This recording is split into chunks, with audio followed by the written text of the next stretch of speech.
Une voix qui porte, des idées concrètes, des propos qui résonnent. Benoît Dutrisac, déstabilisant, juste comme on aime. Philippe Richard Bertrand. Est-ce qu'il y a quelqu'un qui calcule? Je capote. T'imagines combien ça coûte? Entrepreneur et chroniqueur passionné. Qu'est-ce que tu veux de plus? Philippe Richard Bertrand. Alors, c'est le temps de ma chronique. Je vais laisser mon co-animateur arriver. Co-animateur. Je salue chaleureusement tes clients qui m'appellent ton co-animateur. Ça m'a fait bien rire, honnêtement. Jamais, en 100 ans, je dirais ça à quelqu'un. Tu sais, moi, je suis ton chroniqueur, un de tes chroniqueurs en plus, pas le seul. Mais quand ils m'ont dit ça, là, ouais, ton co-animateur. À la Ville de Montréal, je vais le dire, c'est pas grave. Ben, on les salue. Mais ils nous écoutent. Mais non, ils nous écoutent pas. Ils nous entendent. Oui, t'as raison. Ils nous entendent. Peut-être. Mais hier, je suis allé au salon Théâtre Saint-Denis, là. Ouais. Écoute, ils font rien pour aider. Ils font rien. Ils creusent encore sur Saint-Denis. Tu sais, t'essayes de créer des événements comme ça, là. La famille Adams, allez-y, c'est le fun. Ça fait du bien. Je te promets, je vais y aller, puis je vais t'en parler. C'est vraiment du talent au cube carré, là. Mais sacramouille, ça. Je t'ai entendu tantôt parler des attachés de presse. Je m'improviserai pas attaché de presse de la Ville de Montréal. La seule affaire que je peux te dire, c'est que moi, je suis à un haut niveau. Tu sais, je suis pas dans les opérations. Moi, je les aide sur des axes de stratégie, de mobilisation, etc. Par contre, il y a quelque chose qu'on oublie, c'est que la Ville de Montréal, OK, ne s'est pas occupée de ses infrastructures depuis bien des années. Philippe, je suis désolé. Léa Cousineau. Tu te souviens de Léa Cousineau? Ouais. Sous Jean Doré. Oui. Dans les années 80, je me disais la même affaire. Jean Drapeau n'a pas géré les infrastructures. Ça fait 40 ans qu'il répète les mêmes sottises. C'est pas vrai qu'on s'est pas occupé des infrastructures. En fait, on s'en occupe en ce moment. Est-ce que ça pourrait être mieux planifié pour la population, les citoyens? Je suis d'accord. Les commerces, les spectacles. Je le sais. T'essayes d'aller au Théâtre Saint-Denis. Ils ont fermé Saint-Denis. Juste nous autres, ici, à la station. Là, c'est pas facile. C'est pas facile. Là, tu veux parler de quoi, de Marketplace? Je vais te parler de Marketplace. OK, regarde, anecdote. Je me plains beaucoup dernièrement à travers tous mes amis comme quoi que la vie coûte cher. Puis, tu sais, je fais partie des privilégiés. Je me considère privilégié dans la société où je gagne bien ma vie. Alors, imagine ceux qui ont vraiment de la misère. La livre de beurre à 9 piastres. Tu sais, c'est incroyable. Puis, il y a un de mes amis qui dit, Phil, t'as un paquet d'affaires dans ton garage qui ramasse de la poussière, vends ça sur Marketplace. Là, j'ai dit, honnêtement, il n'y a personne qui va acheter de la cochonnerie des fois que tu as gardé en souvenir.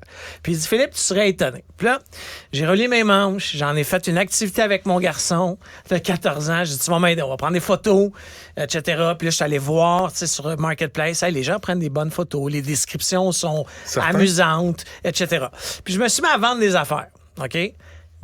En 10 jours, j'ai fait 4700 $. Avec des cossins.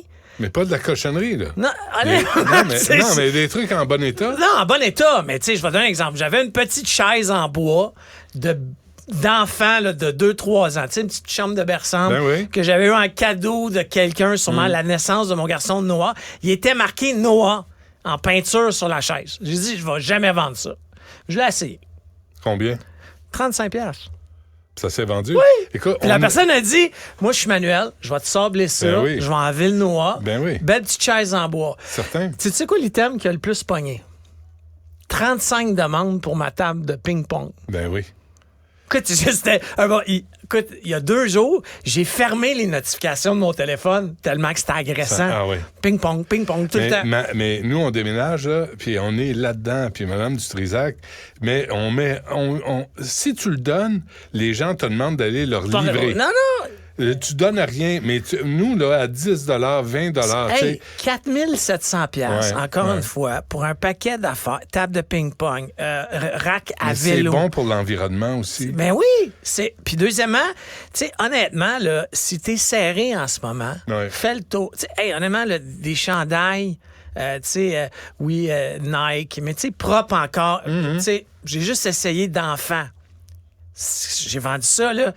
Hey, ma table de ping-pong, je vais revenir. Écoute, 35 demandes, surenchère. Je demandais 150$, puis le monde était rendu. Je l'avais, j'étais dans le 175$.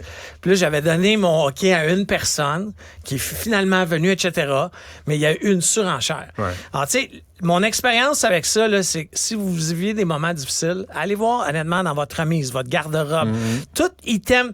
Vous seriez étonné de penser ce que vous dites, hey, je vais le jeter. Si c'est en bon état, bien entendu, hey, des pôles Tefal. Parce que j'ai vidé mon chalet. J'avais comme un kit de batterie de Tefal propre, pas graffiné, vendu de même. Hey, 4700$ en 10 jours, là, c'est beaucoup d'argent. Puis, et ça note aussi notre surconsommation. Ah oui. Parce qu'on a du stock dont on n'a plus besoin. On n'a pas besoin. Mais, tu sais, tu le vends, là, quelqu'un d'autre achète ça à rabais. Il va être super content. Oui, puis c'est à rabais. Puis, là. Juste, chose que je savais pas, que j'ai appris en faisant ça. Je vais donner un exemple. Il y a une dame qui voulait m'acheter l'item. Elle était mal à l'aise de venir chez moi. Ce que je peux comprendre. Puis, elle m'a dit, on peut-tu se rejoindre? Puis elle me donne une adresse. Je dis, OK, j'accepte. Je me rends à l'adresse. C'était une place de stationnement devant un poste de police, spécialement pour ça. C'est bizarre, hein? Ouais, tu te stationnes, c'est une zone franche qui appelle. Alors, s'il y a des dames qui nous écoutent, OK, puis que ça vous rend mal à l'aise, que vous voulez pas que la personne ait... Hey, donnez l'adresse devant la poste de police de quartier. Tu sais, le gnochon, devant la police, il va peut-être se calmer. Mais honnêtement, si vous avez des difficultés à arriver, faites le tour dans vos garde-robes. C'est un très bon conseil qui est réel. Puis tu vois, quand c'est une femme qui vend... Moi, j'étais là, je me montrais autour, là, tu sais, mais il n'y a pas eu d'incident. Non, moi non plus, mais quand cette dame-là m'a proposé ça, j'ai trouvé ça brillant, honnêtement, puis je trouve que c'est bon de la police de faire ça, petite zone franche. C'est parfait. Puis ça fait des échanges sécuritaires. 4735$. Oui. Puis tu sors qui pour souper? Hein? Non, là, moi, j'ai grosse discussion avec mon garçon. Mon garçon me négocie comme quoi que comme il a contribué, sa contribution devrait être de 50%. 50%? J'ai dit, oh! Il va négocier un peu plus. Ouais, c'est ça. Philippe Richard, merci. Merci. À demain. Écoutez Philippe